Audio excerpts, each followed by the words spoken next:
WhatsApp champions and welcome back to Grand Academy. तो आज हम अपनी बिजनेस स्टडीज की स्पीड सीरीज को स्टार्ट करने वाले हैं। तो स्टार्ट करने से पहले मैं आपको बता देती हूँ कि स्पीड सीरीज क्या है।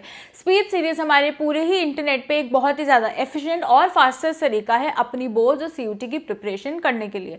अगर आपने रिविजन नहीं करी है और आपको रिविजन करनी है तो भी आपको ये सीरीज काम में आएगी, और अगर आपकी कोई भी प्रिपरेशन नहीं है तो भी आपकी अच्छी खासी प्रिपरेशन इससे हो जाएगी, क्योंकि हम इसमें सारे ही टॉपिक्स कवर करेंगे, कुछ भी हम नहीं छोड़ेंगे, और वो भी क्वालिटी कंटेंट के साथ।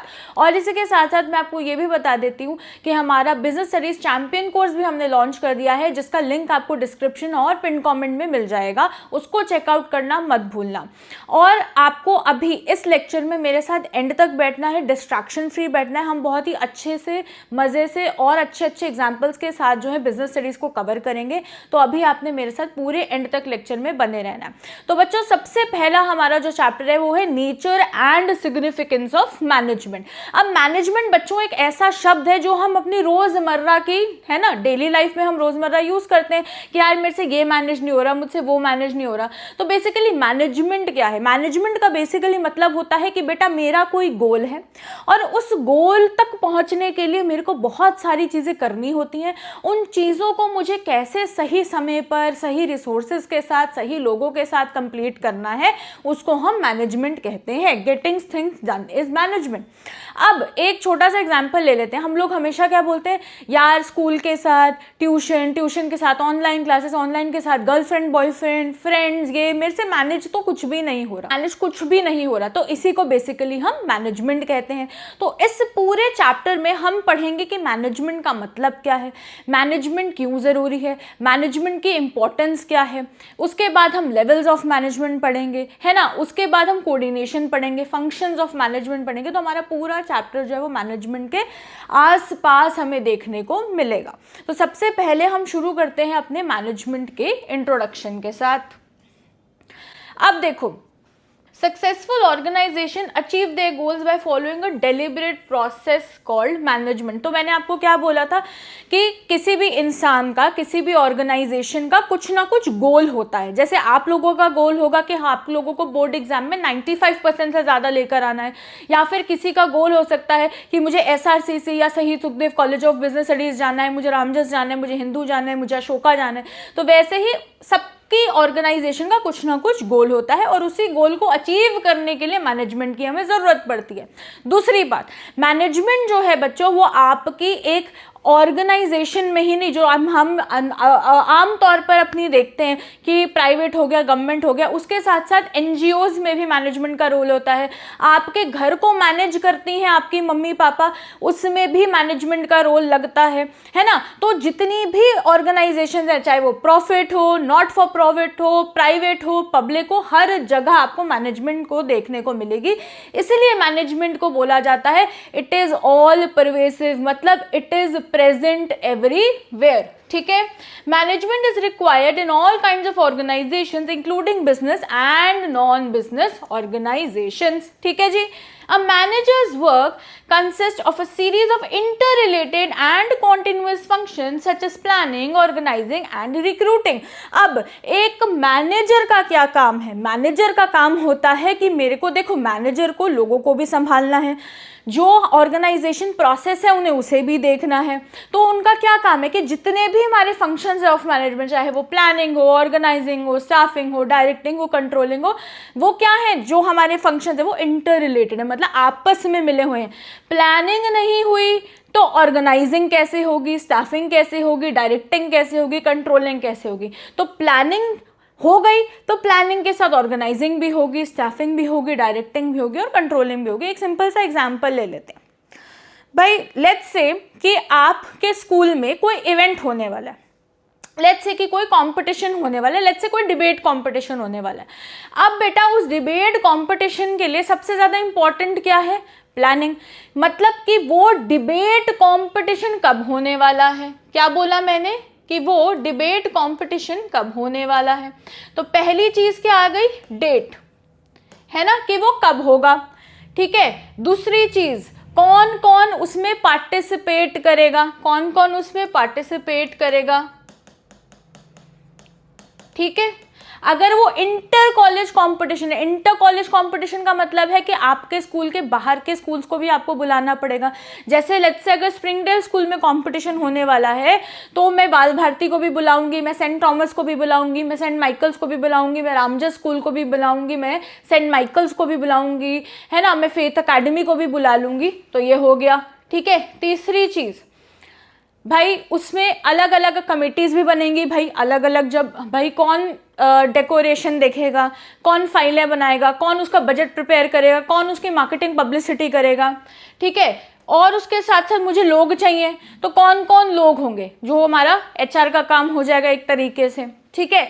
उसके बाद मुझे क्या चाहिए, उसके बाद मुझे चाहिए कि जज कौन कौन करेगा, उसे प्राइज में क्या मिलेगा। तो ये सारी प्लानिंग ही तो हो रही है। तो मैंने प्लानिंग करी, प्लानिंग के बाद मैं एक स्ट्रक्चर बना दूंगी। स्ट्रक्चर में मैं क्या बताऊंगी कि कौन सा इंसान क्या काम करेगा, क्या स्ट्रक्चर होगा, ठीक है, क्या अथॉरिटी रिस्पॉन्सिबिलिटी रिलेशनशिप होगी, कम्युनिकेशन कैसे फ्लो करेगी, कम्युनिकेशन चैनल कैसा होगा, डिपार्टमेंट्स क्या क्या होंगे, वो ऑर्गेनाइजिंग में आ गया। उसके बाद आ जाएगा स्टाफिंग। स्टाफिंग में क्या आएगा, right person for the right job. अब जो बंदे का दिमाग बहुत ही अच्छा चलता है उसको मैं मार्केटिंग पब्लिसिटी में डाल दूं, है ना। अच्छा, फिर मैं किसी को बोल सकती हूँ कि आप स्कूल्स में जाइए, या फिर आप सोशल मीडिया के थ्रू आप इसको पूरे मार्केट करो, है ना, आप ये ऑर्गेनाइज करो, आप बजट बनाओ, है ना। तो ये सारा काम उसमें हो गया। फिर आता है डायरेक्टिंग। अब डायरेक्टिंग वो फंक्शन हो गया जहां पर एक्चुअली आपका काम शुरू होगा। इसका मतलब है कि सारी प्रिपरेशन जो है वो डायरेक्टिंग स्टेज में शुरू हो जाएगी। मेरे को स्टेज भी देखना है, मेरे को ये भी करना है, मेरे को वो भी करना है। उसके बाद आता है हमारा last function which is controlling. अब कंट्रोलिंग में क्या होगा बच्चों, कंट्रोलिंग का मतलब होता है कि मैं एक बेटा स्टैंडर्ड सेट करूंगी, ठीक है, और उस स्टैंडर्ड के तहत जो मेरे रिजल्ट मैंने काम करा है उसको मैं देखूंगी, ठीक है, उसको मैं कंपेयर करूंगी। और अगर कंपेयर करने के बाद मुझे लगेगा कि कुछ डिविएशन है, कुछ गड़बड़ हुई है, तो वो क्यों हुई है, उसके करेक्टिव मेजर्स क्या है, मैं उसे ठीक कैसे करूँ, ये डेविएशन हुए क्यों। तो ये सारी चीज़ें कंट्रोलिंग में आएंगी। और वापस बच्चों हम कंट्रोलिंग से प्लानिंग पर चले जाते हैं कि ये क्यों हुआ, कैसे हम ठीक कर सकते हैं। इसलिए मैनेजमेंट को बोला जाता है कि ये कॉन्टिन्यूअस प्रोसेस है जो बार बार होता रहता है। ऐसा नहीं है कि आपने एक बार जो है मैनेजमेंट कर दी तो हो गया आपका काम। नो, एक बार आपका हुआ खत्म, आप दोबारा वापस जाओगे क्योंकि डिविएशंस हुई, कुछ गलतियां हुई, आप उसे देखोगे, आप उसे रिवाइज करने की कोशिश करोगे और आप वापस जो है वो प्लानिंग पर चले जाओगे। इसलिए प्लानिंग और कंट्रोलिंग को बोला जाता है they are both forward looking and backward looking functions and they are also known as twin functions. वो हम आगे सब पढ़ेंगे, वो मैं आपको बताऊंगी। और बहुत सारी डिटेल्स हमने कोर्स में कवर करा है, तो आप वहां से भी देख सकते हो। आगे चलते, अब हम बात करेंगे मैनेजमेंट के कॉन्सेप्ट की। So management is defined as a process of getting things done with the aim of achieving goals effectively and efficiently. अब मैनेजमेंट क्या है, एक प्रोसेस है। तो जब भी आपको जिंदगी में किताबों में प्रोसेस नजर आए तो प्रोसेस का मतलब होता है कि उसमें भी कुछ ना कुछ स्टेप्स होंगे। अब वही बात आ गई गेटिंग थिंग्स डन, है ना, with the aim of achieving goals, कि मुझे किसी गोल को अचीव करना है। जैसे अगर आपका गोल है 95+ लाना, है ना, इफेक्टिवली एंड एफिशिएंटली। अब ये दो शब्द हैं, दोनों शब्दों को हमें बहुत ध्यान से समझना है। एफिशिएंटली और इफेक्टिवली बेटा वैसे तो देखा जाए तो एक ही सिक्के के हमारे दो पहलू होते हैं। अब इफेक्टिवली का मतलब क्या है कि मैंने अपने काम को खत्म कर दिया टाइम पर। अब मुझे ये फर्क नहीं पड़ता कि उसमें कॉस्ट कितनी है, उसमें कितने लोग लगे, रिसोर्सेज कैसे यूज हुए, ना, मुझे उससे कोई लेना देना नहीं। इफेक्टिवली में मैंने सिर्फ अपने काम को टाइम पर खत्म करना है, बात खत्म, ठीक है, ये होता है इफेक्टिवली। अब बात आती है एफिशिएंटली। एफिशिएंटली का क्या मतलब है कि मेरे को अपने रिसोर्सेज को, मेरे को अपने मिनिमम वेस्टेज ऑफ रिसोर्सेज करना है, कॉस्ट मेरी मिनिमम होनी चाहिए और चीज़ मेरी जो है टाइम पर बननी चाहिए। तो ये होता है efficiently.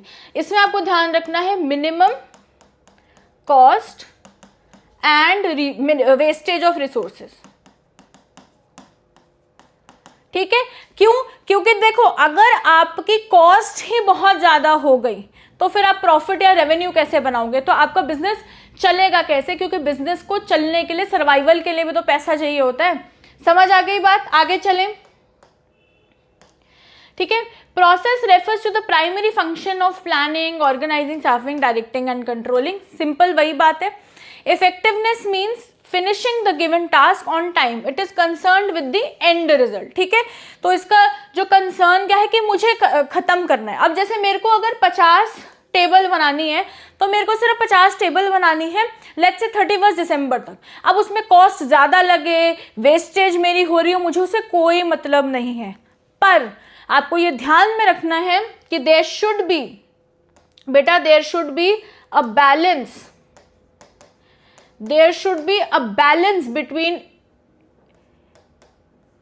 Both effectiveness and efficiency. दोनों का बैलेंस ही आपके बिजनेस को आगे लेकर जाएगा। क्योंकि मैंने आपको पहले भी बोला कि देखो, अगर मैं 100 टेबल बना रही हूँ और लेट्स से उस 100 टेबल को बनाने के लिए मिनिमम खर्चा मेरा 10,000 का होना चाहिए, ठीक है। Let's say for an example cost मेरी 10,000 होनी चाहिए, तो अच्छी बात है ना कि अगर आप 10,000 की जगह वो 8,000 पे कर रहे हो। ये नहीं होना चाहिए कि वो जो 10,000 टेबल्स आप बना रहे हो वो 20,000 में बन रही हैं। समझ आ रही है बात? क्यों? क्योंकि अगर मेरी कॉस्ट ही ज़्यादा होगी तो मैं अपना बिजनेस को कैसे सर्वाइव करूँगी, ठीक है। तो ये आपको ध्यान में रखना है कि ये दोनों ही एक ही सिक्के के दो पहलू हैं, ठीक है, और दोनों में ही बैलेंस होना चाहिए।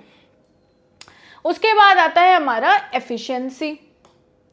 Efficiency means doing the task correctively and with minimum cost. ये इंपॉर्टेंट है, minimum cost, focusing on the cost benefit relationship of inputs and outputs, ठीक है। तो ये आपके लिए इंपॉर्टेंट है कि हम यहाँ पर किस पे फोकस करें, कॉस्ट बेनिफिट, कि कितना कॉस्ट लग रहा है, उससे क्या बेनिफिट है मुझे, वो मेरे को देखना है। ऑब्वियसली बेनिफिट हमेशा ज़्यादा होना चाहिए।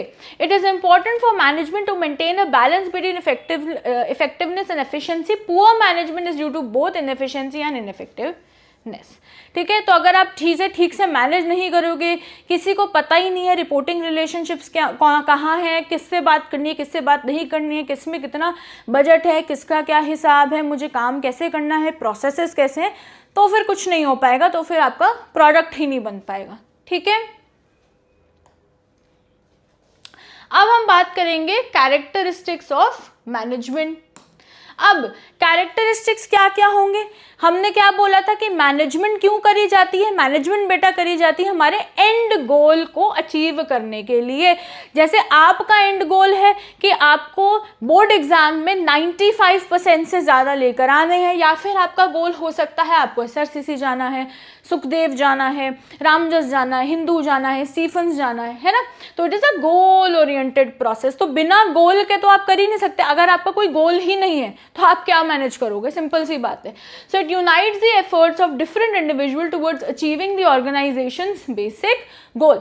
तो देखो, आपको ये ध्यान में रखना है कि जो भी हमारी ऑर्गेनाइजेशन है ना, कंपनी है, उस कंपनी में बहुत सारे लोग काम करते हैं। अब उन सारे ही लोगों के जो एफर्ट्स हैं उनको मुझे उस एक ही डायरेक्शन में लेकर जाना है, ताकि वो उस डायरेक्शन में जाकर मेरे ऑर्गेनाइजेशन के गोल को अचीव कर सके। मतलब लेट्स से कि एक ऑर्गेनाइजेशन का गोल है कि इस साल उन्हें लेट्स से 500, मैं बहुत ज़्यादा नंबर बोल रही हूँ, बट लेट्स अज्यूम कि किसी की चलो 50 करोड़ सेल करनी है। ये उनका गोल है कि उन्हें 50 करोड़ की सेल करनी है। अब इस 50 करोड़ की सेल करने के लिए marketing department, finance department, HR team, publicity, product, research development सारे लग जाएंगे उसी डायरेक्शन में।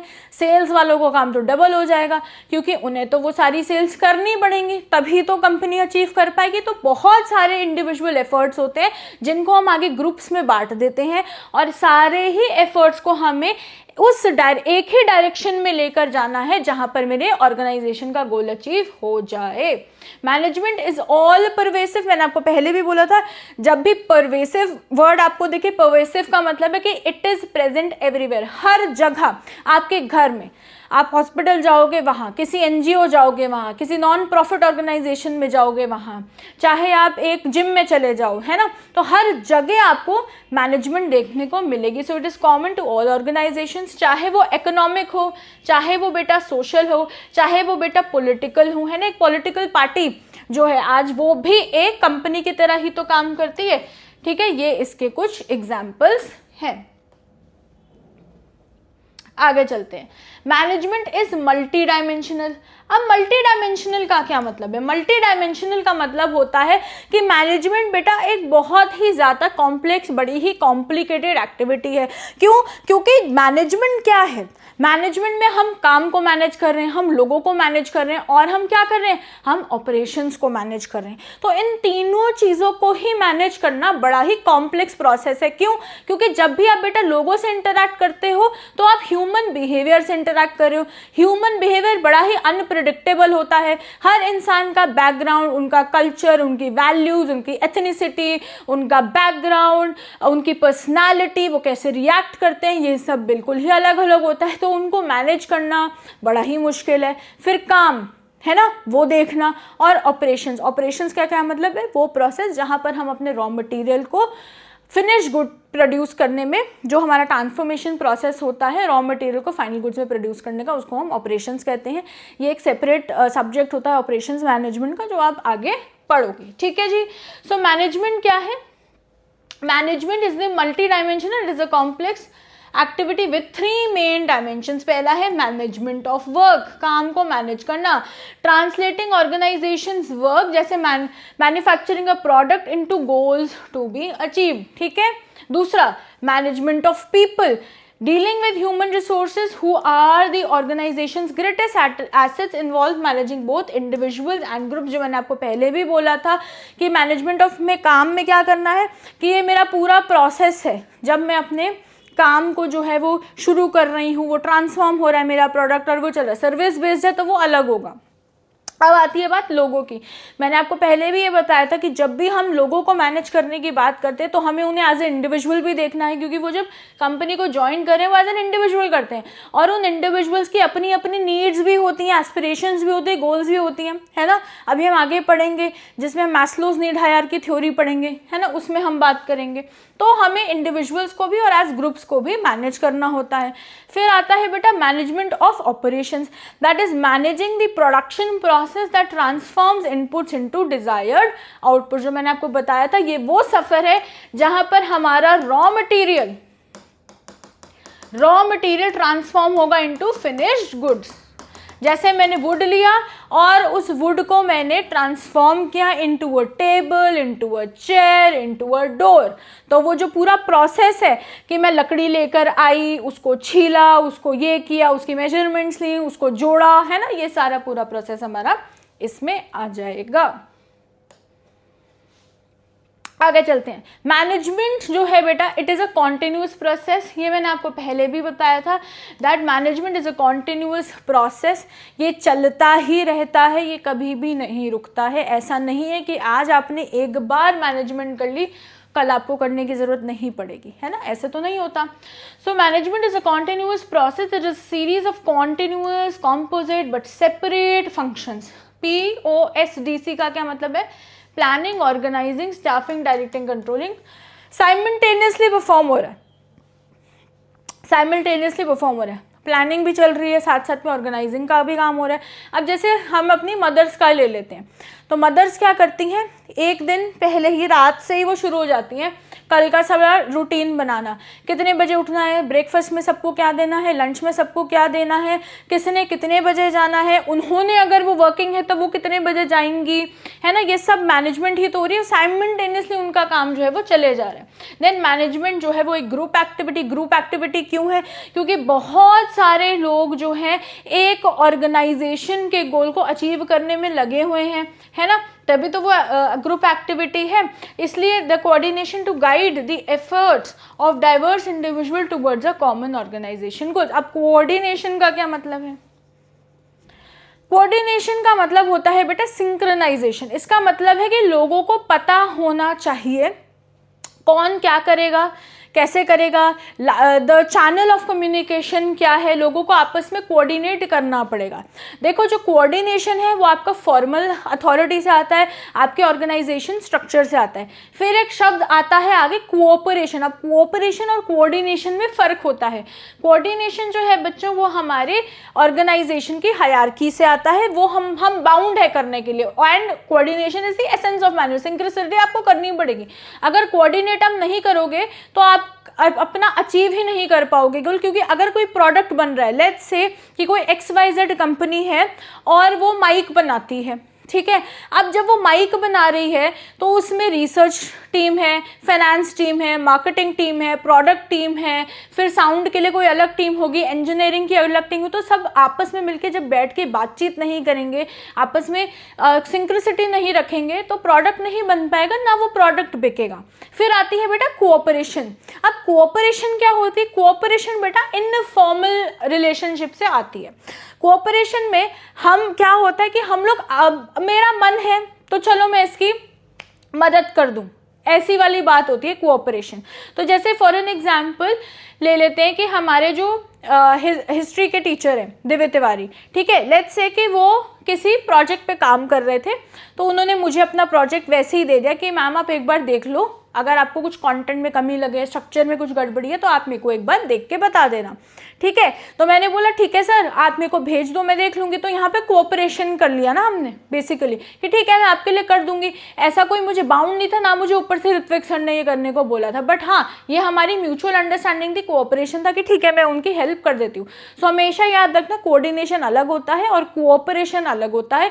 कोऑपरेशन हमारे इनफॉर्मल बेसिकली रिलेशनशिप से आ जाता है और जो कोऑर्डिनेशन होती है वो हमेशा फॉर्मल चैनल से होती है। अब आती है जी ऑब्जेक्टिव्स ऑफ मैनेजमेंट। अब जैसे मैंने आपको पहले भी बताया था कि मैनेजमेंट हम किस लिए कर रहे हैं, मैनेजमेंट हम एक गोल को अचीव करने के लिए कर रहे हैं, तो वहीं से अब आते हैं हम ऑब्जेक्टिव्स पे। सो management must achieve 3 types of objective. 3 objective होते हैं मैनेजमेंट के बेटा, ऑर्गेनाइजेशनल, सोशल एंड पर्सनल। अब ऑर्गेनाइजेशनल ऑब्जेक्टिव क्या होगा? ऑर्गेनाइजेशनल ऑब्जेक्टिव में आप खुद सोचो क्या होगा भाई, लंबे समय का घोड़ा बनना है मुझे, तो मुझे सर्वाइव भी तो करना है, सर्वाइवल भी तो चाहिए मुझे। क्या मैं एक प्रोडक्ट बना के ज़िंदगी भर बैठ सकता हूँ? आपने खुद आप देखो, अगर आप FMCG मार्केट देखो, आप टाटा ही देख लो, तो टाटा कहाँ कहाँ है? टाटा की भैया गाड़ियाँ भी बन रही हैं, टाटा के दूसरे प्रोडक्ट्स भी बन रहे हैं, टाटा स्टील भी है ना। वैसे ही रिलायंस देखोगे तो रिलायंस का जियो अलग चल रहा है, ये स्टोर अपने अलग चल रहे हैं, कुछ अलग अपना चल रहा है। अच्छा, फिर कुछ ऐसी उन्होंने अक्वायर कर लिया कुछ, तो डाइवर्सिफिकेशन भी है ना, क्योंकि मुझे तो लंबे रेस का घोड़ा बनना है। तो फर्स्ट थिंग इज सर्वाइवल होना चाहिए। दूसरा है कि मेरे को प्रॉफिट कमाना है, क्योंकि अगर मेरी कंपनी में कुछ रेवेन्यू नहीं होगा, कुछ पैसा नहीं होगा, तो वो फंक्शन कैसे करेगी भाई? इतने सारे लोग मेरी कंपनी में काम कर रहे हैं, स्टेक होल्डर हैं, शेयर होल्डर हैं, कस्टमर्स हैं, सप्लायर्स हैं, है ना, तो उन सबको कौन देखेगा? ये हो गया। फिर आती है बेटा ग्रोथ। ग्रोथ का क्या मतलब है कि मुझे ग्रो करना है ना, सिंपल सी बात है कि मैं डाइवर्सिफाई करूँ, मैं अलग अलग चीज़ों में जाऊँ, मेरा मार्केट शेयर बढ़े। तो ये 3 मेजर ऑब्जेक्टिव्स होते हैं ऑर्गेनाइजेशन के। पहला क्या है बेटा? Survival, earning enough revenues to cover the cost, है ना, क्योंकि मुझे एक लंबी रेस का घोड़ा बनना है, तो बहुत ही ज़्यादा ज़रूरी है कि मैं अपने कॉस्ट को कवर रखूँ। Your selling price should be always more than my cost price and my SP minus CP should give me profit, ठीक है। फिर आता है profit, earning more than cost, it is vital incentive essential for covering the cost and जो जितने भी cost वगैरह हैं उनको कवर करने के लिए। Then we have growth, exploiting the growth potential of the organisation measured by sales, employees और प्रोडक्ट्स, ठीक है। तो आप मार्केट में देखते हो कि आप कौन कौन से सेक्टर्स में डाइवर्सिफाई कर सकते हो। आप जाते हो, अब जैसे सिंपल सी बात है, अगर कोई भी, जैसे आप एडटेक में ही ले लो, तो कई बार क्या होता है कि जो एडटेक्स होते हैं वो एक ही या 2 क्लासेस को पढ़ाने से शुरू करते हैं। धीरे धीरे उन्हें समझ में आता है कि हाँ वो और क्लासेस में डाइवर्सिफाई कर सकते हैं, है ना, डिमांड भी है, उनकी पकड़ भी है सब्जेक्ट पे, तो ये सारी चीज़ें इसमें आ जाती हैं। तो ऑर्गेनाइजेशन ऑब्जेक्टिव में क्या आएगा? Survival, profit and growth. SPG से आप इसको याद कर सकते हो। नेक्स्ट आता है सोशल ऑब्जेक्टिव। देखो, सोशल का मतलब होता है सोसाइटी। सोशल का क्या मतलब है? सोसाइटी। अब एक सिंपल सी बात है बेटा, जो ऑर्गेनाइजेशन है या जो कंपनी है, वो जितने भी अपने रिसोर्सेज ले रही है, चाहे वो रिसोर्सेज हों, चाहे वो ह्यूमन बींग्स हों, है ना, उसके साथ साथ बिजली का यूज़ करना, पानी का यूज़ करना, इन्वायरमेंट का यूज़ करना, तो हम जब ऑर्गेनाइजेशन क्या कर रही है? अपने इन्वायरमेंट से ही चीज़ें ले रही है। तो जब वो इन्वायरमेंट से अपनी चीज़ें ले रही है तो उनकी रिस्पॉन्सिबिलिटी बनती है कि वो वापस टू द सोसाइटी बहुत अच्छी चीज़ें दें, जैसे अच्छी क्वालिटी प्रोडक्ट्स दें एट लो प्राइजेस, एनवायरनमेंट को हार्म ना करें, एथिकल रहें, कोई भी अडल्ट्रेशन ना करें, ब्लैक मार्केटिंग ना करें, होर्डिंग ना करें, तो ये सारी चीज़ें इसमें आ जाती हैं. So this involves the creation of benefit for the society. This includes using environment friendly methods of production and giving employment opportunities to disadvantaged section of the society. ठीक है, तो जब भी आप सोशल पढ़ोगे उसमें आपको ध्यान में रखना है कि यहाँ पर हम सोसाइटी की बात कर रहे हैं, क्योंकि हम बहुत सारे रिसोर्सेज अपनी सारी चीज़ें सोसाइटी से लेते हैं. तो as a company, as an organisation, ये हमारी रिस्पॉन्सिबिलिटी बनती है कि हम बहुत अच्छी चीज़ें सोसाइटी को दें, जैसे अच्छी quality product at low price, है ना. और जितने भी हमारे ऐसे लोग हैं, बैकवर्ड लोग हैं, जिनको नहीं मिलता, उनको हम इंक्लूड करें, उनको हम और अपॉर्चुनिटीज़ दें, है ना. और हम ऐसे मेथड ऑफ प्रोडक्शन का यूज़ करें जो हमारे एनवायरनमेंट को हार्म ना करे. उसके बाद आता है बेटा पर्सनल ऑब्जेक्टिव. पर्सनल का क्या मतलब है कि हमारे एम्प्लॉयज़, देखो जो हमारे एम्प्लॉयज़ हैं वो अपने, उनके भी कुछ गोल्स होते हैं, एस्पिरेशंस होती हैं, उनकी भी नीड्स होती है कि मुझे प्रमोशन मिले, मेरी स्किल डेवलपमेंट हो, कुछ मेरे को एडवांटेज मिले इस कंपनी में रहकर, है ना. तो ये सारी चीज़ें जो है वो एक इंडिविजुअल के तौर पर एम्प्लॉयज़ की होती है, तो हमें उन्हें भी फुलफिल करना होता है. ठीक है, तो इंडिविजुअल इंटरेस्ट को भी और ग्रुप इंटरेस्ट को भी. So it involve satisfying the diverse needs of employees from financial needs, है ना, कि भाई सैलरीज हैं, कभी कभी ऐसा भी होता है इंसेंटिव्स मिलते हैं, बोनस मिलता है, EPF होता है, बहुत सारी चीज़ें होती हैं.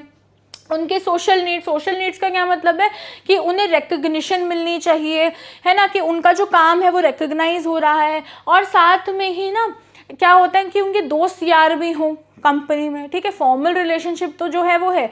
फिर एक होता है इनफॉर्मल ऑर्गेनाइजेशन, जहाँ पर आपके इंटरेस्ट के बेसिस पे, आपकी हॉबीज़ के बेसिस पे, आपकी थोड़ी सी गॉसिपिंग की बेसिस पे आपके ग्रुप्स बन जाते हैं, तो आपको रिकग्निशन मिलना, है ना. फिर आपकी पर्सनल ग्रोथ हो गई. So management must reconcile personal goals with organisational goals. तो ऑर्गेनाइजेशन को क्या करना है, हमेशा जो एक एम्प्लॉय का गोल है, एक एम्प्लॉय जो सोच कर आया है, उसको भी लेकर चलना होता है, ताकि उनके गोल्स और ऑर्गेनाइजेशन के गोल्स साथ में ही अचीव हो पाए. आई बात समझ? आगे चलें. अब हम आते हैं जी नेचर ऑफ मैनेजमेंट. देखो मैनेजमेंट जो है ना बहुत सालों से ये चला आ रहा है. ऐसा तो नहीं है कि बड़ा ही नया शब्द है या सिर्फ मॉडर्न ऑर्गेनाइजेशन में ही हो रहा है, नहीं, पहले के ज़माने में भी होता था. तो मैनेजमेंट तो हो ही रही है. अब हम बात करेंगे यहाँ पर कि मैनेजमेंट जो है वो आर्ट क्यों कह रहे हैं. मैनेजमेंट को हम मैनेजमेंट को बेटा आर्ट इसलिए कह रहे हैं, पहले तो हम आर्ट समझते हैं. आर्ट का क्या मतलब है कि आर्टिस्ट कोई कलाकारी करता है. आर्टिस्ट कोई कलाकारी करता है और हर आर्टिस्ट का अपने आप को दिखाने का तरीका, अपने टैलेंट को दिखाने का तरीका, अपने काम को करने का तरीका बड़ा ही अलग अलग है. इसलिए हम कहते हैं कि मैनेजमेंट भी एक आर्ट है, क्योंकि यहाँ पर ह्यूमन इन्वॉल्व है और ह्यूमन अपने काम को अपने तरीके से करता है. अब देखो टीचिंग की ही बात ले लो. इंग्लिश पढ़ाने वाले बहुत सारे टीचर्स हैं. हर टीचर का अपना पढ़ाने का तरीका अलग अलग है. कोई मीम्स के थ्रू पढ़ाता है, कोई ट्रेडिशनल मेथड से पढ़ाता है, कोई फन स्टोरीज से पढ़ाता होगा. वैसे ही बिजनेस स्टडीज़ को भी लोग बड़े अलग अलग तरीके से पढ़ाते हैं, कोई किसी और तरीके से पढ़ाता है. तो ये सब क्या, ये आर्ट ही तो है, क्योंकि हर इंसान अपनी कलाकारी, अपनी नॉलेज, अपना मेथड इसमें लगा रहा है. सिंपल सी बात है.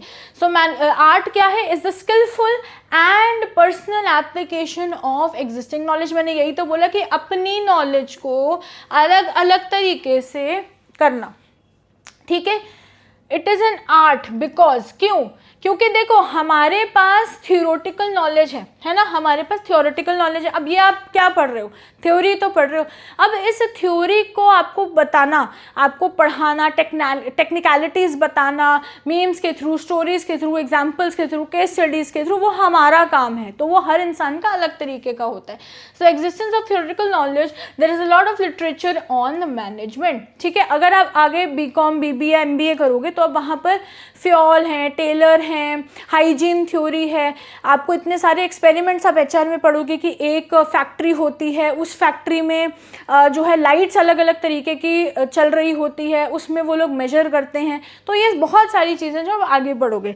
देन पर्सनलाइज्ड एप्लीकेशन, जो मैंने अभी आपको बताया कि हर टीचर का पढ़ाने का तरीका अलग है ना. बिजनेस स्टडीज़ हो, चाहे इकोनॉमिक्स हो, इंग्लिश हो, हिंदी हो, एसएसटी हो, तो हर टीचर का अलग तरीका है। वैसे ही अगर आप किसी से डांस सीखने चाहते हो, उनका पढ़ाने का करने का तरीका अलग होता है। लेट्स से आप एक जिम जा रहे हो, आपने लेट्स से मिस्टर चिंटू है और मिस्टर चिंटू ने एक जिम ज्वाइन करा। अब उन्होंने नए नए थे, उन्होंने जिम तो ज्वाइन कर लिया मिस्टर चिंटू ने। अब जब वो गए, उनको कुछ नहीं पता था जिम का, तो उन्होंने एक ट्रेनर थे वहाँ पर, उनसे बात करी जिसका नाम था शुभम। अब उन्होंने उससे बात करी, सब कुछ किया, उन्होंने ठीक है फाइनल कर लिया कि मैं आपसे पीटी लूँगा। अब वहाँ पर 6 और पर्सनल ट्रेनिंग कोचेज़ हैं, ठीक है।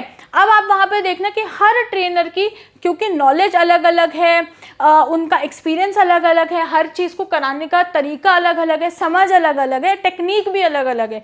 इसलिए हर टीचर जो है वहाँ पर, हर ट्रेनर जो है वो अपने तरीके से चीज़ें कराता है। सो यहाँ पर पर्सनलाइज एप्लीकेशन है। So managers apply this knowledge to their unique manner, ठीक है जी, based on practical and creativity. और ये किस पे बेस्ड है? प्रैक्टिकल एंड क्रिएटिविटी पे। तो मैंने आपको यही बताना कि जो भी हम यहाँ पर कर रहे हैं वो मैं आपको क्या बता रही हूँ, एग्जाम्पल्स के थ्रू बता रही हूँ, कंपनीज का एग्जाम्पल दूंगी। आगे आगे जब आप मार्केटिंग प्लानिंग वगैरह पढ़ोगे मेरे साथ, कंज्यूमर प्रोटेक्शन पढ़ोगे, फाइनेंशियल मैनेजमेंट, फाइनेंशियल मार्केट्स पढ़ोगे, तो वहाँ पर हम काफ़ी सारे एग्जाम्पल्स लेके पढ़ेंगे।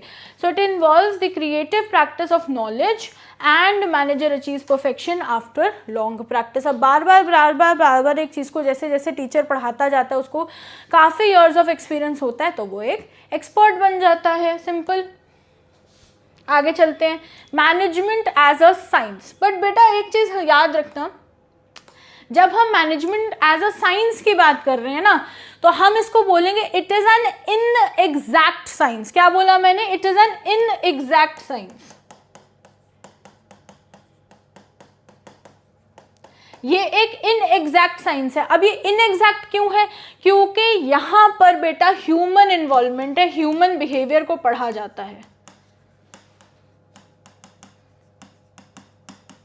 ठीक है, ह्यूमन बिहेवियर को पढ़ा जाता है, इसलिए इसको बोला जाता है it is an inexact science. अब जैसे साइंस में हम कुछ लॉज पढ़ते हैं, है ना, जैसे हमने ये पढ़ा था कि एक सेब गिरा, ऊपर से सेब उनके सर पे गिरा, है ना, और उसको हमने ग्रेविटी बोला।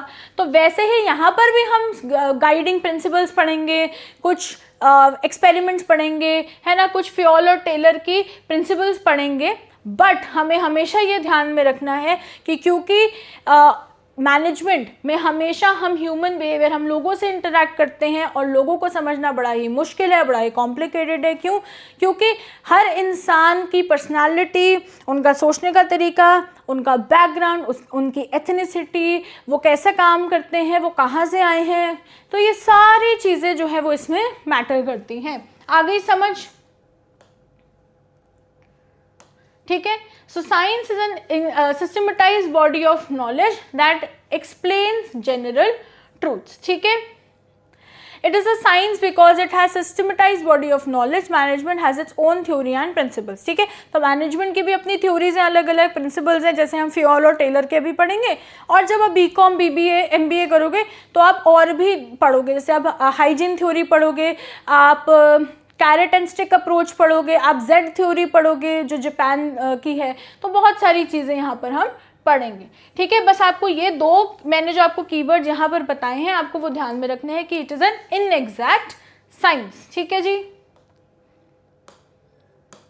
Management is science. So principles based on experimentation, ठीक है, its principles have evolve based on repeated experimentation and observation. तो जो मैनेजमेंट के भी प्रिंसिपल्स हैं उनको भी बार बार एक्सपेरिमेंट किया गया है। तो जैसे मैंने आपको बताया था कि जब आप एचआर अगर आप पढ़ोगे इन फ्यूचर, स्पेशली आप एमबीए में अगर अपनी स्पेशलाइजेशन लोगे ना, उसमें आप बहुत सारे एक्सपेरिमेंट्स देखोगे। एक तो होती है आपकी लेबर में ही होती है कि आपकी जो ब्लू कॉलर वर्कर्स हैं, है ना, तो उनके ऊपर बड़े बड़े तरीके के एक्सपेरिमेंट्स हुए कि हमने उनको एक फैक्ट्री आउटलेट में डाल दिया, वहाँ पर हमने लाइट जो है वो अलग तरीके की दी, इन्वायरमेंट उन्हें अलग तरीके दिया, तो उस पर उनकी प्रोडक्टिविटी पे क्या असर पड़ा। तो ये सब जो है वो एक्सपेरिमेंटेशन से होकर आया है, ठीक है। So management is an inexact science because it deals with human being and human behaviour. Its principles are rare and not exact as pure science, must be modified according to given situation. The two complement each other, ठीक है। तो हर situation में अलग अलग होता है। देखो management में बेसिकली क्या है, कभी कोई चीज़ अराइज हो गई, कभी कुछ अराइज हो गया, कभी कोई सिचुएशन आ गई, तो इन सारी ही सिचुएशन में आप बिहेव कैसे करते हो, आपके पास ऑल्टरनेटिव्स क्या हैं, ये सारी चीज़ें इसमें मैटर करेंगी। अब आती है मैनेजमेंट एज अ प्रोफेशन। अब प्रोफेशन का क्या मतलब है? प्रोफेशन का मतलब है, देखो जो भी हम जॉब कर रहे हैं, है ना, ये प्रोफेशन ही तो है। Teaching is a profession, doctor is a profession, dancer is a profession, artist is a profession, है ना, तो ये सारे प्रोफेशन हैं। तो वैसे ही मैनेजमेंट भी एक प्रोफेशन है। क्यों? क्योंकि यहाँ पर आपको कोई ना कोई डिग्री करनी होती है। अब जैसे आप भाई बीकॉम कर लो, बीकॉम करो, बीबीए करो, बीएमएस करो, बीबीए FIA कर लो, MBA कर लो, ठीक है। तो और क्या है, और इसमें रिस्ट्रिक्टेड एंट्री भी है, जैसे भाई CA है ना, इसके लिए तो आपको एग्ज़ाम भी देना पड़ेगा। जैसे अगर आप लॉ देखो तो लॉ में भी आपको बार काउंसिल ऑफ इंडिया के साथ होना चाहिए, AIB, है ना, ये सारी चीज़ें इसमें आ जाती हैं। So profession has features like restricted entry होती है, एक एग्जाम होती है या फिर एक डिग्री होती है, and a professional association with an ethical code of conduct, जो मैंने आपको BCI वगैरह का एग्जाम्पल दिखाया। वैसे ही मैनेजमेंट के लिए भी होती है ऑल इंडिया मैनेजमेंट एसोसिएशन, जिसको हम कहते हैं AIMA, और ये लोग मैट का एग्जाम भी कंडक्ट कराते हैं। बट यहाँ पर ऐसा कोई मैंडेटरी नहीं है कि आपको इनके साथ जुड़ना है, बस ये एक ऑर्गेनाइजेशन है, ये भी एक एसोसिएशन है। So management does not meet the exact criteria of a profession. तो ये कोई एग्जैक्ट क्राइटेरिया नहीं करता, क्योंकि देखो कोई भी बंदा, अगर किसी ने लेट्स से कोई हिस्ट्री ऑनर्स करी, फिजिक्स ऑनर्स करी, उसके बाद उन्होंने MBA कर ली, फिर भी वो मैनेजमेंट में चले जाते हैं। तो ऐसा कोई यहाँ पर रिस्ट्रिक्टेड रूल नहीं है, बट हाँ आपके पास कुछ ऐसी डिग्री होनी चाहिए, ठीक है जी। मेन रीजन देख लेते हैं इसका। There is no restriction on any being appointed as a manager, it is not mandated to have a specific degree unlike in medicine और लॉ। यहाँ पर मैंने आपको जैसे बोला ना कि अगर आपने बैचलर्स डिग्री भी कर रखी है तो भी आप एंट्री लेवल पे ज्वाइन कर सकते हो। धीरे धीरे आपको ट्रेनिंग मिलेगी, आप प्रमोशन होगी आपकी, और आप धीरे धीरे जा सकते हो, साथ में आप स्किल डेवलपमेंट कर लो। तो लॉ और मेडिकल की तरह ऐसा नहीं है कि यहाँ पर आपको कोई स्पेसिफिक डिग्री होनी चाहिए। While associations like AIMA exist, जो मैंने आपको बताया था, ऑल इंडिया मैनेजमेंट एसोसिएशन, यहाँ पर कोई कंपल्शन नहीं है मैनेजर्स को कि यहाँ पर आप इसका मेंबर बनो। Its code has no statutory backing, ठीक है जी, ये मैंने आपको पहले ही बता दिया था। सिंपल है बड़ा। आगे चलते हैं। अब हम बात करते हैं बेटा लेवल्स ऑफ मैनेजमेंट की। हमारे पास 3 लेवल्स ऑफ मैनेजमेंट होते हैं, ठीक है। ये पिरामिड आपने बनाना है, ये पिरामिड आपके लिए इंपॉर्टेंट है, ठीक है। हमने इसके 3 बंटवारे कर दिए। नीचे आपकी आएगी लोअर मैनेजमेंट, मैनेजमेंट के लिए मैं MGT लिख रही हूँ, ठीक है। यहाँ पर आएगी हमारी मिडिल मैनेजमेंट, और यहाँ पर हमारी आएगी टॉप मैनेजमेंट, ठीक है। Top management, middle management, lower management. अब टॉप कौन है? ये सबसे ज्यादा सीनियर है, ठीक है, सीनियर मोस्ट एग्जीक्यूटिव है। मिडिल मैनेजमेंट कौन है? ये हमारी एज अ लिंक की तरह काम करती है, link between your upper and lower management, ठीक है। और लोअर मैनेजमेंट कौन होते हैं? सुपरवाइजर्स एंड सबऑर्डिनेट्स,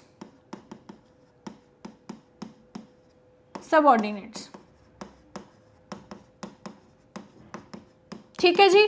अब हमारे टॉप मैनेजमेंट में कौन आएगा भाई? CEO, CMO, CO, ठीक है। मिडिल मैनेजमेंट में कौन आएगा? हमारे मार्केटिंग मैनेजर्स, हमारे HR मैनेजर्स, फाइनेंस के मैनेजर्स, सारे इधर आ जाएंगे। लोअर मैनेजमेंट में जो भी हमारे सुपरवाइजर लेवल के हैं या फिर जो हमारे सबऑर्डिनेट्स हैं वो आएंगे, ठीक है। सिंपल है, कुछ भी नहीं है। तो टॉप मैनेजमेंट क्या है? सीनियर एग्जीक्यूटिव्स होते हैं इसमें, सीनियर मोस्ट एग्जीक्यूटिव्स, जैसे CEO हो गया, चेयरमैन हो गया।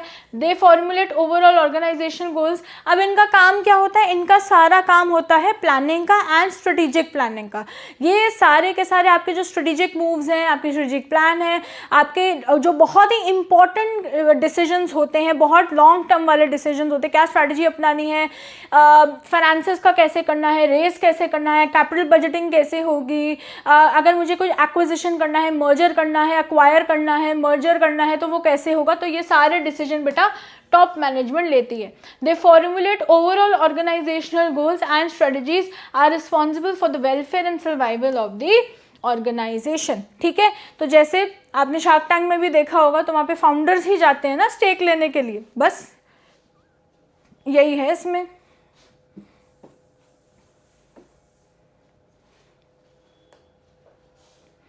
Next, middle management. Middle management मैंने आपको क्या बताया था कि मिडिल मैनेजमेंट में कौन आएंगे? मार्केटिंग मैनेजर्स हो गए, एचआर मैनेजर हो गया, आपका प्रोडक्ट मैनेजर हो गया, रिसर्च एंड डेवलपमेंट मैनेजर हो गया, तो ये सारे मिडिल मैनेजमेंट है।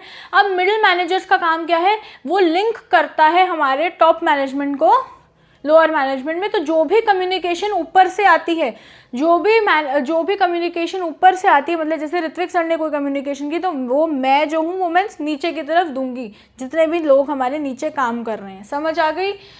So the link between top and lower management, ठीक है, they interpret the policies from the top and are responsible for implementing and controlling plans. तो मैंने आपको जो बताया था कि ऊपर से जो पॉलिसीज बन रही है, प्रोसीजर बन रहे हैं, काम हो रहा है, प्लानिंग हो रही है, वो सारे नीचे कम्युनिकेट हो रहे हैं और यहाँ पर काम जो है वो होगा। फिर आता है सुपरवाइजर और ऑपरेशनल मैनेजमेंट।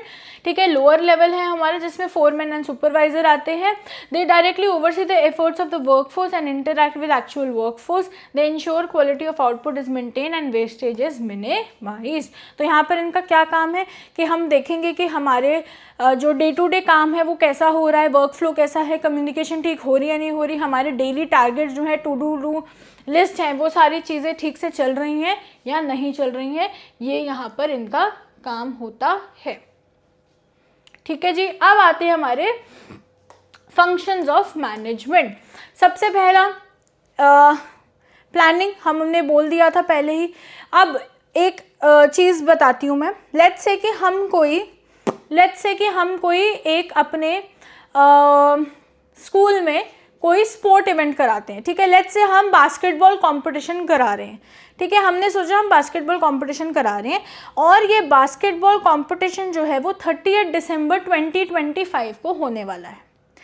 अब हमने ये तो सोच लिया, अब उसके बाद हमने सारा रोड मैप बनाया, क्या क्या होगा, कैसे होगा, कहाँ से टीम्स आएंगी, कोच कौन होगा, अंपायर कौन होगा, मेडिकल एड कैसी होगी, तो ये सारी प्लानिंग हो गई। तो प्लानिंग क्या है? Planning is basically deciding in advance. मैंने क्या बोला? Deciding in advance. ये कीवर्ड्स हैं आपके लिए बड़े इंपॉर्टेंट हैं। Advance, deciding in advance what is to be done, how it is to be done and who will do it. ये बहुत ही इंपॉर्टेंट है। तो हम जो प्लानिंग कर रहे हैं बेटा, वो प्लानिंग हम किसके लिए कर रहे हैं? हम एडवांस में कर रहे हैं, हम फ्यूचर के लिए कर रहे हैं। जैसे आपने पूरी प्लानिंग करी होगी कि अगर आपको SRC से जाना है तो आपको क्या करना है, बोर्ड एग्जाम के लिए तैयारी करनी है, उसमें एटलीस्ट 95 तो लेकर आने की कोशिश करोगे। CUET आपके लिए मेन है, 1000 में से आपको 900 प्लस लाने ही पड़ेंगे अगर आप नॉर्थ कैंपस जाना चाहते हो। तो ये क्या है? प्लानिंग ही तो हो रही है कि मैं इतने टेस्ट दूंगी, मैं ये करूंगी, मैं ऐसे पढ़ूंगी, मैं इतनी रिवीजन करूंगी, मैं इतने बार उसको रिवाइज करूंगी, मैं अपनी कॉन्सेप्चुअल क्लैरिटी पे ध्यान दूंगी। तो ये सारी प्लानिंग हो गई। फिर आती है ऑर्गेनाइजिंग।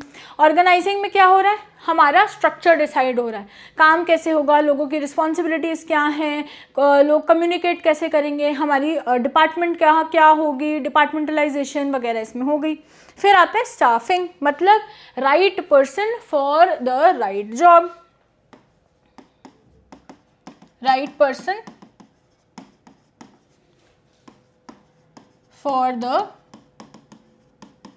राइट जॉब, है ना। अगर सही इंसान सही काम के लिए नहीं हुआ तो बेटा गड़बड़ हो जाएगी, ना आपके गोल्स अचीव हो पाएंगे, ना आपका कोई काम ठीक से हो पाएगा। सिंपल सी बात है। अगर किसी को बिजनेस स्टडीज़ पढ़ानी है तो उसको कॉमर्स का बैकग्राउंड तो होना ही चाहिए, बैचलर्स डिग्री में कुछ मैनेजमेंट पढ़ा होना चाहिए या फिर MBA होना चाहिए जैसे मैं, है ना। या फिर अगर किसी को फाइनेंस पढ़ाना है तो किसी ने BCom करी होनी चाहिए या फिर कोई सी फाइनेंस में मेजर होना चाहिए, राइट। ऐसा तो नहीं हो सकता कि फिजिक्स वाला आके आपको मैनेजमेंट पढ़ा दे, है ना, या फिर आपको कोई हिस्ट्री का बच्चा जो है वो पढ़ा दे, या मैं उठ के ज्योग्राफी या हिस्ट्री पढ़ा दूँ 12th की, तो वो तो नहीं हो सकता। तो right person for the right job का यही मतलब होता है कि अगर आपने सही इंसान को विद सही KSAs ले लिया, KSAs होते हैं HR में। KSAs का मतलब होता है K for knowledge, S for skills, A for abilities. अगर इंसान में सही नॉलेज है, सही स्किल है, सही एबिलिटी है, तो वो अपनी जॉब बढ़िया तरीके से करेगा और आपका जो टास्क है वो विद इन टाइम खत्म होगा, कोई गड़बड़ नहीं होगी, कोई लैग नहीं होगा। फिर आता है हमारा directing.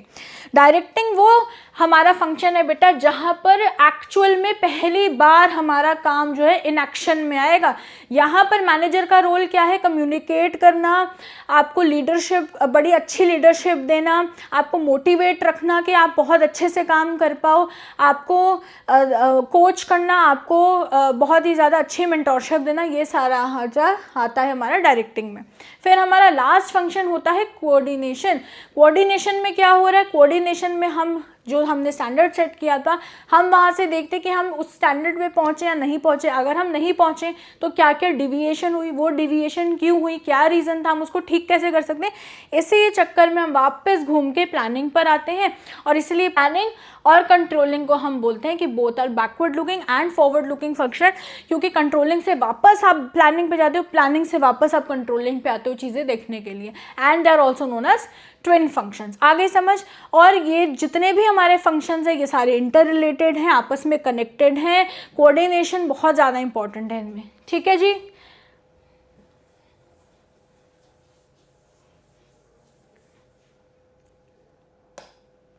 Planning is determining in advance what is to be done and who is to do it. It implies setting goals in advance, right? Organizing, duties assign करना, टास्क को ग्रुप करना, सिमिलर टास्क को group करना। Basically जो भी marketing का काम है वो मार्केटिंग डिपार्टमेंट में होगा, जो भी हमारा पब्लिसिटी का काम होगा वो पब्लिसिटी में जाएगा, जो भी HR का काम है उसमें HR के लोग होंगे, फाइनेंस का होगा तो फाइनेंस के लोग होंगे। अथॉरिटी रिस्पॉन्सिबिलिटी रिलेशनशिप बनाना, allocating resources to carry out the plan. फिर सबको रिसोर्सेज एलोकेट करना, आपको इतना मिलेगा, आपको इतना मिलेगा, आपका ये है, ये है, ये सब करना। Staffing, finding the right person for the right job. It is the human resource function and includes recruitment, selection, placement and training. ठीक है, तो यहाँ पर हमारा क्या काम होगा? HR वाला काम है सारा। रिक्रूटमेंट का मतलब होता है कि हम यहाँ पर सिर्फ एप्लीकेशंस को इनवाइट करते हैं। यहाँ पर हम लोगों को बोलते हैं कि जितने ज़्यादा लोग हो सके उतने ज़्यादा लोग अप्लाई करें। इसको हम बोलते हैं बड़ा पॉजिटिव अप्रोच होता है। फिर आता है सिलेक्शन। सिलेक्शन में हम क्या करते हैं? सिलेक्शन में हम बेसिकली रिजेक्ट करते हैं लोगों को। ये इसको हम नेगेटिव प्रोसेस भी बोलते हैं, रिक्रूटमेंट को पॉजिटिव प्रोसेस कहते हैं।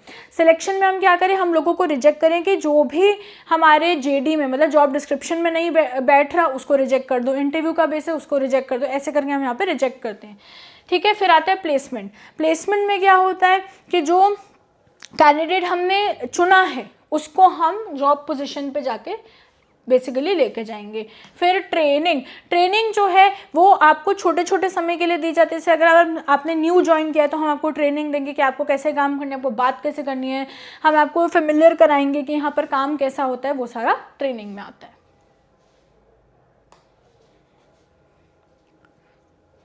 फिर आता है बेटा हमारा directing. So it involves leading, influencing and motivating employees. Its key components are motivation and leadership, जो मैंने आपको बता दिया था। कंट्रोलिंग में क्या होता है? Monitoring organisational performance towards organisational goals, ठीक है। इस्टेब्लिश करते हैं हम स्टैंडर्ड्स को, उसको मेजर करते हैं, करंट परफॉर्मेंस से कंपेयर करते हैं और कोई भी डिविएशन होती है तो उसके लिए हम करेक्टिव एक्शन लेते हैं और वापस प्लानिंग पर जाते हैं। अब आती है लास्ट हमारा टॉपिक जो है वो है कोऑर्डिनेशन। कोऑर्डिनेशन को बोला जाता है as an essence of management. क्यों बोला जाता है? क्योंकि बेटा अगर कोऑर्डिनेशन नहीं होगी तो आपका कोई भी काम नहीं होगा। देखो कोऑर्डिनेशन का दूसरा नाम होता है सिंक्रोनिसिटी या फिर सिंक्रोनाइजेशन, ठीक है। अब let's take an example. Let's say कि एक हमारे पास है चिंटी, ठीक है, ये हमारे पास चिंटी। अब चिंटी जी को जो है वो जयपुर जाना है, ठीक है, इनको जो है वो ट्रेन पकड़ के जयपुर में जाना है। अब इनकी जो ट्रेन थी वो थी 8 बजे की। अब चिंटी जी ने अपनी मम्मी को बोला कि मम्मी आप ना मेरे को 7 बजे उठा देना, मेरे को 8 बजे की मेरी ट्रेन है, आप मेरे को 7 बजे उठा देना, मैं पहुंच जाऊंगी टाइम पे, ठीक है। फिर उसने क्या किया? उसने अपनी मम्मी को तो बोल दिया, मम्मी ने जो है सोचा कि 7 बजे बोल रही है, मैं 6:30 का अलार्म लगा लेती हूँ। मम्मी ने 6:30 का अलार्म लगा लिया। फिर चिंटी अपने भाई के पास गई। चिंटी ने अपने भाई को बोला कि भाई मेरे को कल जयपुर जाना है, मेरी ट्रेन है 8 बजे की, मेरे को उठा देना 7 बजे तक। उसके भाई ने सोचा कि ये तो वैसे इतनी लेट उठती है, ये क्या ही उठेगी, मैं एक काम करता हूँ, मैं 6:15 का अलार्म लगा देता हूँ। उसके भाई ने 6:15 का अलार्म लगा दिया। फिर वो अपने पापा के पास गई। उसने बोला पापा आपको तो पता ही है मेरी जयपुर की ट्रेन है 8 बजे, मुझे सुबह टाइम से उठा देना। उसके पापा ने सोचा कि ये तो रोज़ ही 12 बजे उठती है, ये क्या 8 बजे उठेगी जयपुर जाने के लिए, मैं एक काम करता हूँ, मैं ना 5 बजे का अलार्म लगाऊंगा, 5 बजे लगाऊंगा, उठते उठते ये 7 बजा देगी। अब आप यहाँ पर देखोगे आपस में पापा, भाई और मम्मी में कोई बात नहीं हुई, सबने अलग अलग टाइम का अलार्म लगा दिया। अब जो हमारी चिंटी जी हैं, चिंटी जी उठ गई 4:30 बजे और चिंटी जी फिर वापस हो गए और उनकी ट्रेन हो गई miss.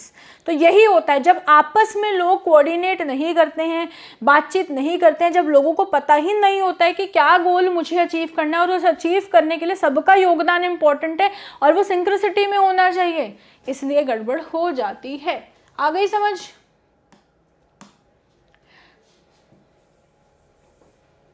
So coordination is the process of manager uses synchronizes the activities of different departments, है ना, अलग अलग डिपार्टमेंट्स की एक्टिविटीज को इकट्ठा करना। ठीक है बच्चों, it is not a separate function but it is the essence of management, is the force that binds all the other function. जैसे मैंने आपको बताया था ना कि अगर मुझे फ़ोन बनाना है ना, मेरे को अगर फ़ोन बनाना है तो उसमें रिसर्च वालों का भी काम है, प्रोडक्शन का भी काम है, मार्केटिंग का भी काम है, फाइनेंस का भी काम है, सबका काम है। अगर सब मिलजुल के काम नहीं करेंगे तो मेरा प्रोडक्ट ही नहीं बनेगा। जैसे कि एप्पल आईफोन, अब एप्पल आईफोन उन्हें निकालना है तो सबकी सिंक्रोनिसिटी तो होनी चाहिए ना, सबको पता होना चाहिए ना क्या काम करना है, कब लॉन्च करना है। जैसे हर साल सितंबर में उनका लॉन्च होता है, तो ये सब नहीं होगा तो गड़बड़ हो जाएगी।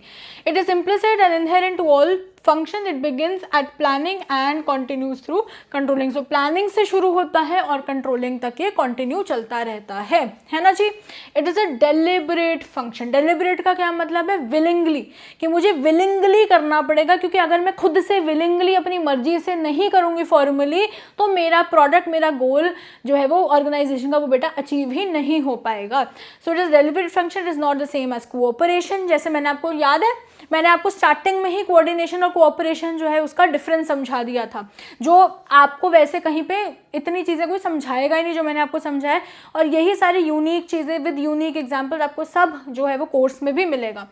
सो it is not the same as cooperation, it is a willingly spirit. वहाँ तो हम अपनी मर्जी से ऐसी आउट ऑफ प्यार मोहब्बत कर लेते हैं। Cooperation is the absence of coordination may lead to a wasted effort. Simple, आगे चलें। चलो जी, अब हम बात करेंगे बेटा कि कोऑर्डिनेशन के क्या क्या कैरेक्टरिस्टिक्स हैं। Coordination integrates group efforts. ठीक है, तो जो कोऑर्डिनेशन है वो क्या कर रहा है, वो हमारे जितना भी ग्रुप एफर्ट है उसको यूनिफाई कर रहा है, इकट्ठा कर रहा है, एक बना रहा है, ताकि मेरे ऑर्गेनाइजेशन का गोल जो है वो अचीव हो सके। So it unifies the diverse interest into purposeful work. ठीक है, तो जितने भी मेरे डाइवर्स लोग हैं वो एज अ ग्रुप आते हैं, काम करते हैं towards achieving a organisation goal. Coordination ensures unity of action, है ना, जो मैंने आपको क्या बोला कि यही हमारी एक ऐसी चीज़ है जो सब चीज़ों को बांधती है। सो it is a binding force between departments. HR को बांधता है, पब्लिसिटी को बांधता है, मार्केटिंग को बांधेगा, प्रोडक्शन हो गई, रिसर्च एंड डेवलपमेंट, जितने भी डिपार्टमेंट्स हैं। Coordination is a continuous process, ये चलता ही रहता है, ये कोई भी वन टाइम फंक्शन नहीं है। प्लानिंग से लेकर कंट्रोलिंग तक कोऑर्डिनेशन होगा, क्योंकि आपस में आपकी क्या बातचीत हो रही है, आपस में डेटा शेयरिंग क्या चल रही है, आपस में बजट्स क्या हो रहे हैं। क्योंकि देखो हर डिपार्टमेंट का खुद का भी एक ऑब्जेक्टिव होता है। सेल्स वालों का अलग ऑब्जेक्टिव होगा कि मुझे इतनी सेल्स करनी है, मार्केटिंग वालों की होगी कि हमें इतनी मार्केटिंग करनी है उसकी कि उससे सेल्स जनरेट हो। आ रही है समझ? ठीक है, उसके बाद है जी कोऑर्डिनेशन क्या है, is a all pervasive function, मतलब इट इज़ प्रेजेंट एवरीवेयर, हर डिपार्टमेंट में, कम्युनिकेशन लेवल, हर लेवल ऑफ मैनेजमेंट, हर जगह कोऑर्डिनेशन आपको जो है वो दिखेगी। कोऑर्डिनेशन क्या है? It is responsibility of all the manager, जो मैंने आपको बोला टॉप में भी, मिडिल में भी, लोअर में भी। So top, middle and operation level managers all perform this function. क्योंकि देखो मिडिल मैनेजमेंट का क्या काम है? ऊपर से जो ऑर्डर्स आ रहे हैं उनको नीचे वालों को देना, उनको कम्युनिकेट करना। तो अगर वो सही से कम्युनिकेट, टाइमली कम्युनिकेट नहीं करेंगे तो गड़बड़ हो जाएगी, है ना। और वैसे ही अगर नीचे वालों को कुछ ऊपर वालों से बात करनी है तो वो भी एक टास्क है ना। तो कोऑर्डिनेशन जो है वो हर एम्प्लॉय की रिस्पॉन्सिबिलिटी है। ठीक है, अब हम बात करेंगे कि क्या ज़रूरत है, क्यों ज़रूरत है कोऑर्डिनेशन की। 3 मेन फैक्टर्स हैं। पहला, ग्रोथ इन साइज। देखो जैसे जैसे एक ऑर्गेनाइजेशन बड़ी होती है, ऑर्गेनाइजेशन एक होता है बेटा स्टार्टअप लेवल, ठीक है, जो बहुत ही छोटी कंपनी होती है। फिर एक होता है मेरे बेटा स्मॉल स्केल इंडस्ट्रीज, ठीक है। फिर आती है MSMEs, micro small and medium enterprises, है ना। ये सारी कैटेगराइजेशंस होती हैं। तो धीरे धीरे जैसे जैसे बेटा हमारी ऑर्गेनाइजेशन बड़ी होती जाएगी, उसमें लोग जुड़ते जाएंगे, उसमें स्टेक होल्डर्स आते जाएंगे, उसमें शेयर होल्डर्स होंगे, कस्टमर्स होंगे, सप्लायर्स होंगे, है ना। तो उनके साथ काम करना, सबको साथ लेके चलना, सिंक्रोनिसिटी होना बड़ा ही ज़्यादा इंपॉर्टेंट है। So as organisation grow the number of people also increases, making it difficult to integrate their efforts. Coordination is needed to harmonise individual goals and organisation goals. क्योंकि जब बहुत सारे लोग होंगे मेरी ऑर्गेनाइजेशन में, तो बात करना, कम्युनिकेट करना, चीज़ें देखना बड़ा ही मुश्किल है। तो कोऑर्डिनेशन का होना इज़ वेरी वेरी इंपॉर्टेंट। आगे चलते हैं जी। फिर आता है बेटा फंक्शनल डिफरेंशिएशन। अब फंक्शनल डिफरेंशिएशन का क्या मतलब है? फंक्शनल डिफरेंशिएशन का मतलब है कि हमारी ऑर्गेनाइजेशन को हम अलग अलग फंक्शंस में बांट देते हैं। फाइनेंस को फाइनेंस में डाल दिया, मार्केटिंग वालों को मार्केटिंग में डाल दिया, HR वालों को HR में डाल दिया, प्रोडक्ट वालों को प्रोडक्ट में डाल दिया, रिसर्च एंड डेवलपमेंट वालों को उसमें डाल दिया। तो मैंने फंक्शनल बना दिया, अलग अलग डिपार्टमेंट्स बना दिए। अब डिपार्टमेंट्स में अलग अलग लोग हैं, उनके अलग अलग गोल्स हैं, उनके अलग अलग ऑब्जेक्टिव्स हैं, उनके अपने भी हैं, तो उनको भी मीट करना है और ऑर्गेनाइजेशन के गोल्स को भी मीट करना है। तो इसमें भी कोऑर्डिनेशन बड़ा ही ज़्यादा इंपॉर्टेंट है। So the organisation is divided into department, जैसे finance, marketing, which may have their own objective, जो मैंने आपको बोला, and they work in isolation. तो इस वजह से कॉन्फ्लिक्ट हो सकता है, लड़ाई हो सकती है, झगड़ा हो सकता है, उसे हमें दूर करना है। ठीक है, sales wanting discount versus finance wanting protect their revenue, coordination the process of linking all the activities. हर डिपार्टमेंट को उनका खुद का बजट भी मिलता है। तो हो सकता है कि मार्केटिंग वाले जो है वो लेट्स से पब्लिसिटी वालों से ना खुश हो और वो फाइनेंस वाले को बोल रहे कि भाई तूने मुझे ये बजट क्यों दिया, उसको ज़्यादा क्यों दिया, मुझे क्यों दिया। तो ये कॉन्फ्लिक्ट्स होते रहते हैं। तो इन कॉन्फ्लिक्ट्स को मैनेज करने के लिए कोऑर्डिनेशन इज़ वेरी इंपॉर्टेंट। फिर आता है स्पेशलाइजेशन। स्पेशलाइजेशन क्यों? क्योंकि देखो जो हमारी जितनी भी आजकल की मॉडर्न ऑर्गेनाइजेशंस आ रही हैं, वहाँ पर लोगों को उनके KSAs के बेसिस पे लिया जा रहा है। KSAs मतलब नॉलेज, स्किल्स एंड एबिलिटीज़। तो रिसर्च के लिए रिसर्च वाला बंदा, है ना, प्रोडक्ट के लिए प्रोडक्ट वाला बंदा, प्रोजेक्ट के लिए प्रोजेक्ट जिसने काम कर रखा हो, अच्छा वीडियो एडिटिंग के लिए एक्सपर्ट हो जो, है ना, तो उससे भी गड़बड़ हो सकती है। So modern organisations employer number of specialist, और इससे भी कॉन्फ्लिक्ट हो सकता है। क्योंकि देखो भाई हर इंसान बोलेगा मैं सही हूँ, मैं तो स्पेशलिस्ट हूँ, मुझे तो आता है, मुझे तो पता है, आई एम द वन, है ना, ये वाली बात हो जाएगी। अब इसको मुझे कॉन्फ्लिक्ट को बचाने के लिए कोऑर्डिनेशन की मदद लेनी पड़ेगी। So specialist often lead to conflict because they do not take advice from others. वो दूसरों से एडवाइस ही नहीं लेते। जैसे मैंने बोला ना कि मैं हूँ तो मैं ही हूँ भाई, मैं तो किसी से एडवाइस लूंगा नहीं या लूंगी नहीं। कोऑर्डिनेशन जो है नीडेड टू रिकंसाइल, जो भी डिफरेंसेस आ रहे हैं उनको मेरे को दूर करने के लिए कोऑर्डिनेशन की ज़रूरत पड़ेगी। तो यही था बच्चों हमारा, बहुत ही बढ़िया तरीके से हमने चैप्टर 1 जो है nature and significance of management को कवर कर लिया है। और मैं आपको ये बता दूं कि हमारा जो बिजनेस स्टडीज चैंपियन कोर्स है वो हमने लॉन्च कर दिया है। इसका जो लिंक है वो आपको डिस्क्रिप्शन और पिन कमेंट में मिल जाएगा, या फिर मैं यहाँ पर QR भी लगा दूंगी। इसमें आपको मिलेंगे लाइन बाय लाइन NCERT के डिटेल्ड एक्सप्लेनेशन, जो मैंने बहुत ही अच्छे तरीके से बनाया है आप लोगों के लिए। अगर आप लोगों को छोटी छोटी टर्म समझने में मुश्किल होती हैं तो ये कोर्स आपके लिए बहुत ही बढ़िया है। यहाँ पर बोर्ड्स प्लस CUET की आपकी बहुत बढ़िया तैयारी हो जाएगी। लाइन बाय लाइन ब्लॉक्सेस भी हमने कवर करे हैं, जिसमें आपको ये भी पता चल जाएगा CUET में कैसा सवाल आ सकता है, बोर्ड्स में कैसा आ सकता है। बहुत ही मज़ेदार आपको मैंने मज़ेदार तरीके से पढ़ाया है, विद केसेस, विद एग्जाम्पल्स। और इसमें आपको डाउट सपोर्ट मिलेगा, क्वेश्चन बैंक मिलेगा, आपको माइंड मैप्स मिलेंगे, डिटेल नोट्स मिलेंगे, डाउट सॉल्विंग मिलेगी, लाइव सेशंस मिलेंगे, मेंटोरशिप सेशन मिलेंगे, और बहुत बढ़िया स्टडी प्लान भी आपको मेरे से मिलेगा, और भी बहुत सारी चीज़ें आपको इसमें मिलेंगी। तो हमारे कोर्स का जो लिंक है वो डिस्क्रिप्शन और पिन कमेंट में चेक करना मत भूलना, और मुझे ज़रूर से बताना कि आपको ये चैप्टर कैसा लगा, मेरा लेक्चर कैसा लगा। And don't forget to like this video and subscribe to Grand Acad, क्योंकि बहुत सारा कंटेंट आ रहा है और आने वाला है, और भी सब्जेक्ट की स्पीड सीरीज़ जो है वो आने वाली है। और अगर आपको ये वाली PPT चाहिए, या फिर हमारा कोई भी फ्री मटेरियल या फ्री रिसोर्सेज जो है वो हमारी फ्री कम्युनिटी पे अवेलेबल है, जिसका लिंक मैं आपको डिस्क्रिप्शन और पिन कमेंट में दे दूंगी, तो उसको भी ज्वाइन करना मत भूलना, क्योंकि वहाँ पर आपको बहुत सारा फ्री कॉन्टेंट मिलता रहेगा। So till next time, keep winning you champions.